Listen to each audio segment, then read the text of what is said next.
बिस्मिल्लाहिर्रहमानिर्रहीम। अस्सलामुअलैकुम बच्चों, मैं आपके जमात पंजुम की उर्दू की टीचर हूँ। मेरा नाम मिस सादिया है। उम्मीद करती हूँ कि आप अपने घरों में खैर और आफियत के साथ होंगे और मेरा पढ़ाया हुआ काम आपको समझ आ रहा होगा। जैसा कि आपको पता है बच्चों कि हमारा मंथ ऑफ अगस्त और सितंबर का काम अब ख़त्म होने वाला है। ये आज हमारा मंथ ऑफ सितंबर का आखिरी काम है जो एक कहानी है। तो आइए बच्चों, हम अपनी कहानी की तरफ बढ़ते हैं। आपकी उर्दू की किताब सफ़ा नंबर 88 के ऊपर कहानी लिखने के मुतालिक कुछ इशारे दिए जा रहे हैं, कुछ रहनुमाई दी जा रही है। कहानी लिखने से पहले हम उसे पढ़ लेते हैं। प्यारे बच्चों, कहानी लिखने के लिए बाज़ औक़ात खाके की सूरत में इशारे दिए जाते हैं और इनकी मदद से कहानी लिखी जाती है। कहानी लिखने के लिए इन बातों का ख्याल रखें। दिए हुए इशारों को गौर से पढ़ें। खाका समझ लें तो कहानी शुरू करें। आसान अल्फाज का इस्तेमाल करें। कोई गैर ज़रूरी बात ना लिखें। कहानी का मुनासिब उन्वान भी लिखें। उन्वान कहते हैं टाइटल को। इशारे पढ़कर पूरी कहानी समझने की कोशिश करें। कहानी लिखते हुए वाक़यात की तरतीब का लिहाज रखें। कहानी को ज़्यादा तवील ना करें। तवील कहते हैं लंबा करने को। मतलब आप अगर कोई कहानी लिख रहे हैं तो वो इतनी लंबी ना हो कि पढ़ने वाला उकता जाए और आपकी कहानी को बीच में से ही छोड़ दें।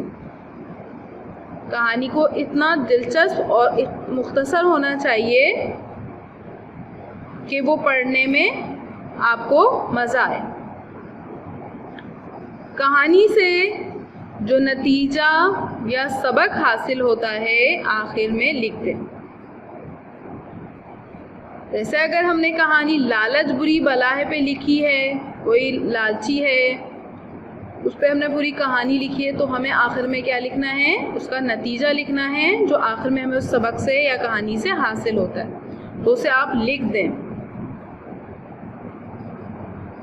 कहानी लिखें तो एक बार उसे ज़रूर पढ़ें कि कहीं इसमें कोई गलती ना रह गई हो, और अगर गलती हो तो उसे आप दुरुस्त कर लें।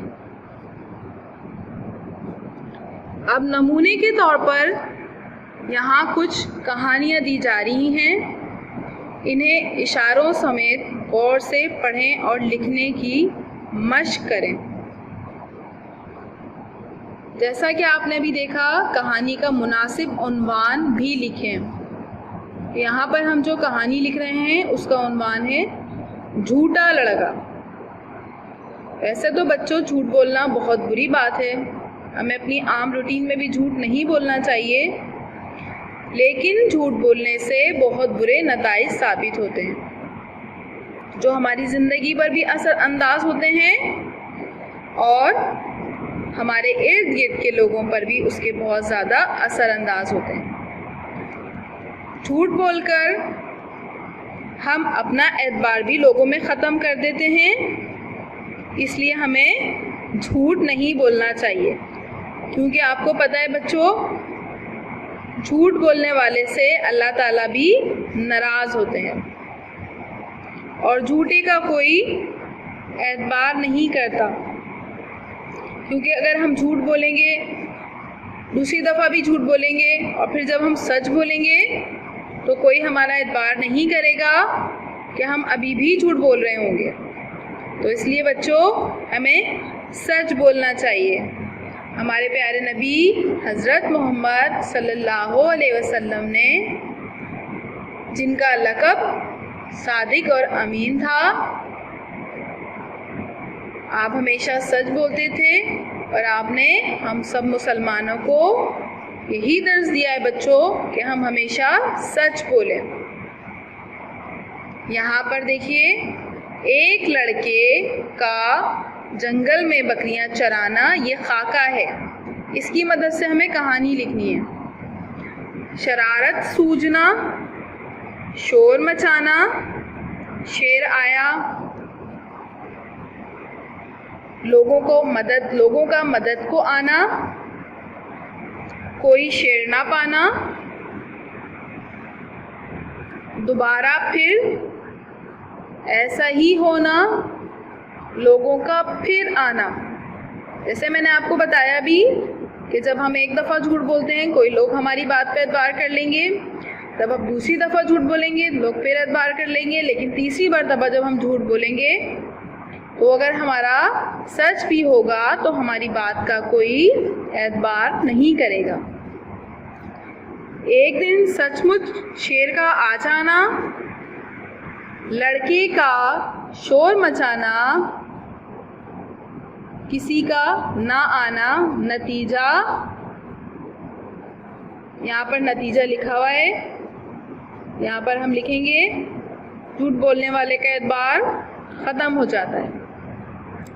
तो चलें बच्चों, अब हम इस खाके की मदद से यहाँ पर कहानी दी गई है, अब अपनी कहानी को देख लेते हैं। एक लड़का जंगल में बकरियां चराता था। बकरियां चराना कहते हैं, बकरियों को लेकर जाते हैं, उनको जंगल में ले जाकर बकरियों को हिफाजत से, शेर से बचाकर, भेड़ियों से, दरिंदों से बचाकर उन्हें शाम में वापस लेकर आना, इसे कहते हैं बकरियां चराना। वो जो लड़का था उसे झूठ बोलने की बहुत आदत थी। एक दिन उसे अजीब शरारत सूझी कहते हैं शरारत करने को। उसके दिमाग में एक आइडिया आया, उसने ज़ोर ज़ोर से चिल्लाना शुरू कर दिया, शेर आया, शेर आया, बचाओ बचाओ। उसकी आवाज़ सुनकर गांव के लोग लाठियां लिए दौड़े हुए उसकी मदद को आ गए। लोग यही समझे बच्चों कि शायद वाकई जंगल में कोई शेर आ गया है जो उसकी बकरियों पर हमला करने वाला है। तो लोग उसकी मदद के लिए आए, लकड़ियां लेकर, लाठियां लेकर उसकी मदद को भागते हुए आए। उन्होंने वहां कोई शेर ना देखा या उन्हें वहां शेर नजर ना आया। लड़का बोला, मैंने तो मजाक किया था। लोग बड़बड़ाते हुए चले गए। लोगों को बहुत गुस्सा आया कि जब यहाँ शेर नहीं है तो इसने हमें क्यों बुलाया, और उस लड़के ने ये बोला कि मैं तो मजाक कर रहा था, यहाँ कोई शेर नहीं आया। एक दिन फिर उसने ऐसा ही किया। लोग फिर आए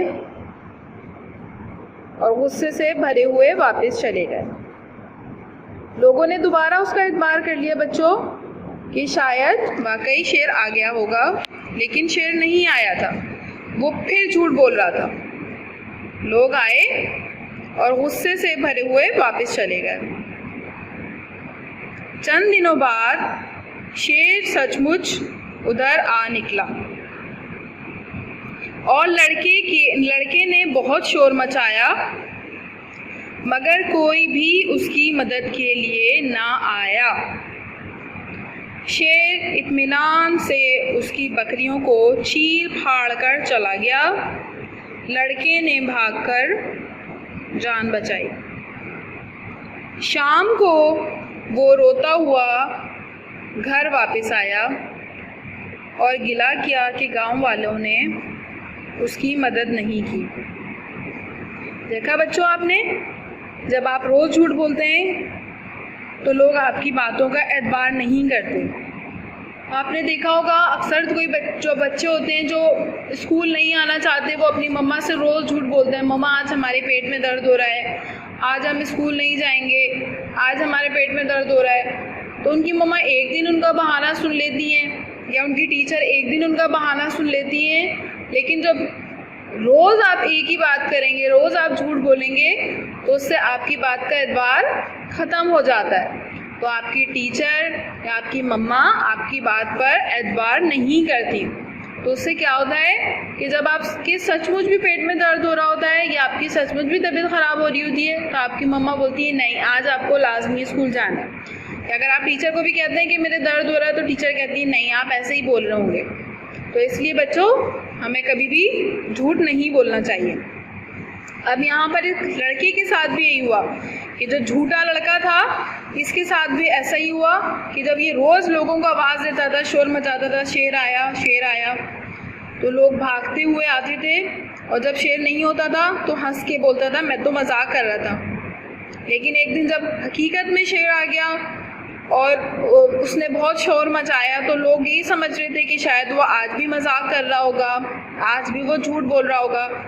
तो शेर आया और इत्मीनान से उसकी सारी बकरियों को चीर फाड़ कर खा गया, और जो लड़का था उसने भागकर अपनी जान बचाई, क्योंकि अगर वो नहीं भागता तो शेर उसे भी खा जाता। और जब शाम को जब वो घर आया रोता धोता और उसने ये अपने शिकायत की गांव वालों की कि किसी ने भी मेरी मदद नहीं की, तो गांव वालों ने उसकी पिछली बातें याद दिलाई और कहा कि उसने तो झूठ बोल बोल कर अपना एतमाद ख़त्म कर दिया। लोग फिर कैसे उसका यकीन करते। लड़का बहुत पछताया और झूठ बोलने से तौबा कर ली। नतीजा झूठ बोलने वाले का एतबार ख़त्म हो जाता है। बच्चों उसने अपने इस गुनाह से तौबा कर ली, क्योंकि देखें एक तो झूठ बोलने से अल्लाह ताला भी नाराज़ होता है और उसका अपना नुकसान भी हुआ कि उसकी बकरियां सारी शेर खा गया और लोग उसकी मदद के लिए नहीं आए। और जो झूठ बोलता है उसका कोई एतबार नहीं करता, झूठ बोलने वाले को कोई भी पसंद नहीं करता। अल्लाह ताला भी झूठ बोलने वाले को पसंद नहीं करते। तो यहाँ पर हम नतीजा लिखेंगे, नतीजा झूठ बोलने वाले का एतबार ख़त्म हो जाता है।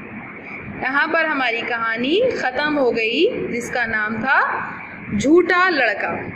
अब आपको क्या करना है बच्चों, आपको इस तरह अपनी कॉपी के अंदर कहानी की हेडिंग डालनी है, कहानी लिखना है, उसके बाद लिखना आपको इस तरह झूठा लड़का, और बिल्कुल इसी तरीके से आपको अपनी कॉपी के अंदर अपना काम करना है कहानी का।